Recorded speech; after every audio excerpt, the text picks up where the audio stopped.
Of the great state of Texas. He's a Republican. He's got a brand new book out, and I wanted to talk to him about it. It's called Broken but Unbowed. And he talks about his struggles and his rising above it and his succeeding even though it happened. And he also talks about the possibility of a convention of states to get the federal government back in line and give states some rights back. It's always a pleasure to talk to him. Always glad to have the governor of the great state of Texas, Republican Greg Abbott, on the line. Hi, Greg. Hey, how you doing, Joe? I'm doing well. Always a pleasure to talk to you. I know how busy you are. I also know that you've got a book coming out, and I also know that we're seeing minimum wage increases in very liberal states, which I think you and I would agree probably will help Texas. We'll talk about that angle as well, and maybe some presidential politics too. I look forward to it. Thank you so much. All right. So first to the book, you've got a book that's coming out next month. It's called Broken but Unbowed. And this book takes us through a journey that you've been on that I've got to tell you would have made a lot of people bow and would have made a lot of people not succeed and be as ambitious as you've been. Tell my listeners who don't know, first of all, you're in a wheelchair. And I don't think that people really know why that happened or how that happened. Some assume that it was something that it wasn't. You were literally running down the street one day, right? Right, and the book goes into far greater detail than what anybody's ever known because it goes into details I've never spoken about before. Oh, wow. But so your audience will know.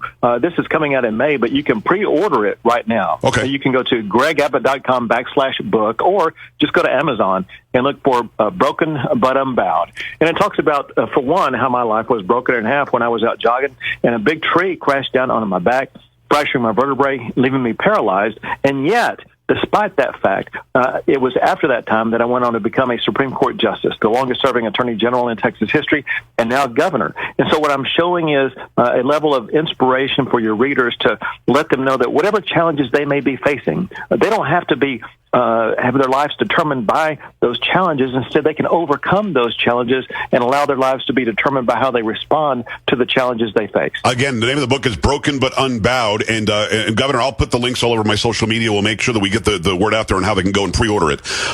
Was there a moment, were there days, months, maybe seconds that you thought to yourself, forget it, I'm not even going to try anymore. My life has taken a turn that's untenable. Did you have that moment, that dark moment, or no?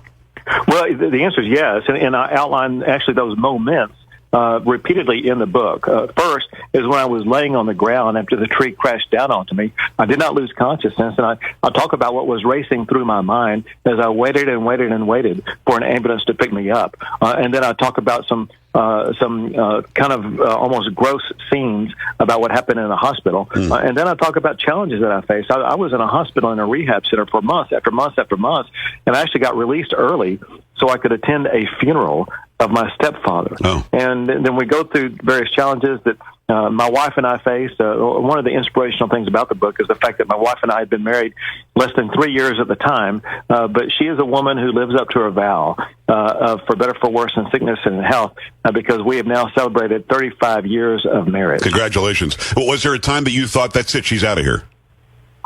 Oh, yeah. I mean, actually, again, when I was laying on the ground as I was working through rehab, I didn't know if I was going to stay married. I didn't know if I was going to be able to get a job. I didn't know what kind of future it would hold for me. But yet, I was able to find my way back. And then, Joe, I turned the book into describing the fights that I've waged. As you know, I have filed more lawsuits challenging the federal government for violating the Constitution than anybody in the history of the United States of America. And so I outline those challenges and talk about the way that we can use our lives to deal with the challenges we face to fight for a better future. It's Governor Greg Abbott, the great state of Texas. He's a Republican, a very successful governor, a wildly successful attorney general for a long time in our great state. The name of the book is Broken but Unbowed. You've got to go and read this inspirational story of this man's life. What's interesting to me, Governor, is that in this day and age, and I don't know if it's 7.5 years of Obama, because we had the same sort of feeling in our country when Jimmy Carter was in office. Thank God it was only 4 years. But I don't know if it's 7.5 years of Obama or something has changed because of social media. But stories of inspiration like yours are fewer and further between. For some reason, we are living in a society where people have their hands out, or people don't want to strive, and people think that they're owed something or entitled to something. Whereas people like you and me, to a much lesser degree, we have been striving since we can remember to do the best we can for ourselves, our families, and for our communities. Why the change in our outlook now? And do you think that a book like yours might help to reignite the fire under people to get out there and get what they can? You know, that it really is the main purpose of the book. It is to show that regardless of how big the challenges are in your life, you have the ability to overcome those challenges. But secondly, we as a people in the United States of America face a huge challenge today. We can see this in the way that people are reacting in the presidential primaries. They're frustrated with the way that government is working. I have a solution for that. We need to understand and come to grips with this one thing, Joe, and that is the fact that the challenges we face are bigger than any one president can fix. Right. They are challenges that only the people of the United States of America can fix together. That is the way our country was designed. But we're talking about such a huge percentage of people on entitlements now, such a huge percentage of people who have expectations that the government will pay for their college. You see Bernie Sanders doing well, that the government will pay for their food, their transportation, their heat, their housing, and people are disincentivized now. They're not trying as hard as they used to. How can we reignite that fire, as I said, without people saying, well, you're fat shaming me, or you're job shaming me, or you're income shaming me, or you're looking down upon me? I'm not. I'm hoping, like you are, to raise people up by their bootstraps and get them back out there knowing that they can succeed in the land of opportunity. Part of it is by returning the country back to our constitutional principles. Now, this book is not a constitutional treatise. Yeah. In a very light way, I take you through the Constitution. But remember this, the Constitution and the architects behind it were geniuses. And they began the Constitution with three simple words: we, the people. Yeah. We are a nation not of government. The entire premise of our country was liberty and individualism and what you can go out and achieve on your own. And so we need to get away from this big government methodology and premise and get back to what our intended origins are. And that is the power of the individual. And it's only going to be the individuals in this nation coming together, working together to get America back on the right pathway. Texas Governor Greg Abbott, the name of the book is Broken but Unbowed. I will have links everywhere, but you say it's just gregabbott.com/book? Now, gregabbott.com/book, or just go to Amazon and you can plug it in and pre-order your book right now. I hope that people will go and do that. I'm glad that we brought up the Constitution. I want to ask you a couple of things about a couple of amendments, and maybe you could help me settle my brain. And you know me, I think that I'm some dime store weekend lawyer, and I would love to be somebody who could practice law as well as do what I do. But at least I try to think logically and with legalities in mind. When it comes to the 10th Amendment, it's like it doesn't exist anymore. The 10th Amendment, for lack of the elongated definition in front of me, it basically says, look, this document covers everything the federal government can do. Anything not covered by this document goes back to the states. For some reason, the 14th Amendment comes around, a post-slavery amendment, a very necessary amendment, but everybody is utilizing the 14th Amendment to say states can't do anything because that law in that state doesn't jibe with what we say it should do. Therefore, the 14th Amendment it says that you must offer me equal protection under that law. Isn't that kind of wiping out the 10th Amendment? And I bring it up because of gay marriage. That was a 14th Amendment issue. Obamacare, suddenly a 14th Amendment issue. I mean, many would say that abortion is a 14th Amendment issue. Does the 14th Amendment wipe out everything before it, and does the 10th Amendment still even do anything? I have entire chapters delegated to each of these topics in the book. So if you go read the book, but I'll tell you real quickly. I'm going to. I plan on it. It's not out yet, Greg. I can't read it yet. You can pre-order it. I'm going to.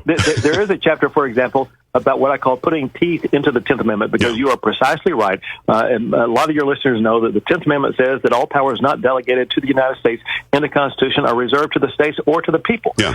And yet, the reason why it does not exist, as I point out in the book, is because of a decision by the United States Supreme Court in the 1980s that came out of San Antonio, Texas. It's called Garcia versus San Antonio Metropolitan Transit Authority, where the United States Supreme Court said that the 10th Amendment is something that they really didn't know how to and really couldn't enforce. It was just too difficult. And so you, Mr. and Mrs. American, are going to have to rely upon the people you elect in Washington, D.C. to defend your rights. That turns the 10th Amendment on its head. And so what the Supreme Court has done and what the President and Congress has done is weaken the 10th Amendment, and I have a plan to strengthen it and restore the 10th Amendment to its intended purpose. And I want to sort of follow up on that in a second on how you plan on doing that. And again, it's Governor Greg Abbott. The name of the book is Broken but Unbowed.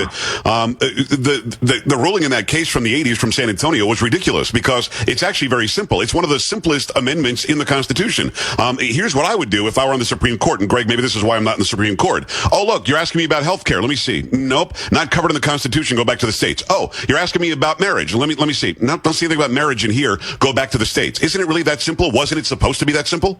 His answer to that when we come back is Governor Greg Abbott, the Republican from the great state of Texas. His book is coming out, and you can pre-order it right now. It's called Broken but Unbowed. Back after this on the Joe Pag Show. This is the Joe Pag. My interview with Republican governor from the great state of Texas, Greg Abbott. His life story, the Constitution, the future of our country, all in a new book, Broken but Unbowed. That's what it is, I promise. I don't know why I keep screwing that up. Broken but Unbowed. And I just asked him before the break, so if I were on the Supreme Court, which it would be much, much simpler, you bring me a case that doesn't at all involve the federal government, and I would say, 10th Amendment, go back to the states. Why isn't it that simple? Shouldn't it be that simple?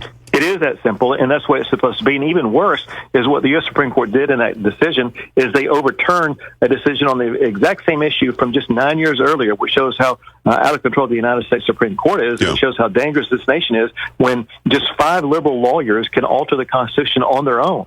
And that's exactly, another chapter I have in there is about the aftermath of Justice Scalia's death. The decision to protect our individual right to keep and bear arms was a decision written by Justice Scalia in a 5-4 decision on the United States Supreme Court. His replacement could change that. But going back to the 10th Amendment in the San Antonio case, what that issue was about is whether or not the federal government could tell a local government how much to pay their employees. Think about it. That is something that is guaranteed to the states under the Constitution, that you get to decide how much you're going to pay your employees, and yet the Supreme Court allowed the federal government to tell the San Antonio Metropolitan Transit Authority how much to pay their employees. The name of the book is Broken but Unbowed. It is Governor Greg Abbott, the governor of the great state of Texas. He's a Republican. So Governor, what do we do? How do you add teeth back into the 10th Amendment, and how do you stop the misuse, I believe, of the 14th Amendment to restrict states from having any ability to legislate and govern themselves?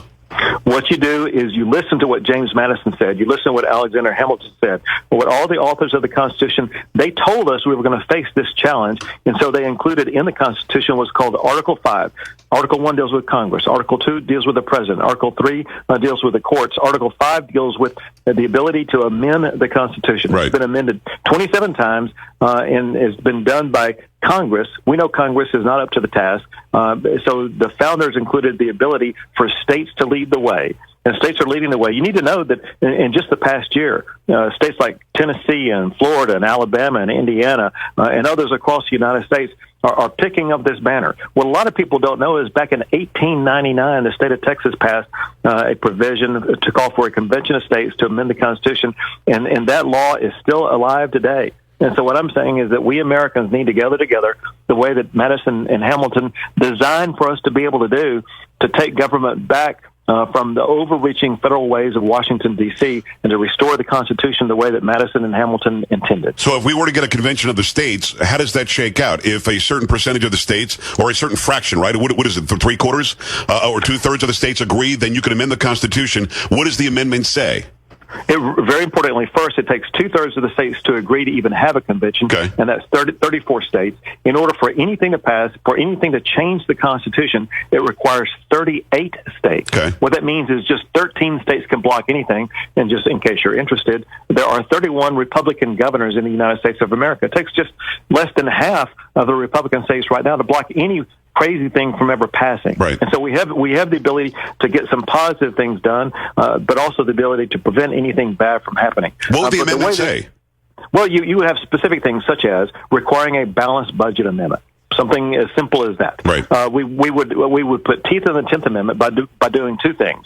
One is we would add one word to the current amendment, and that is all power is not, and this is the new word, expressly delegated to the federal government under the U.S. Constitution is reserved to the states.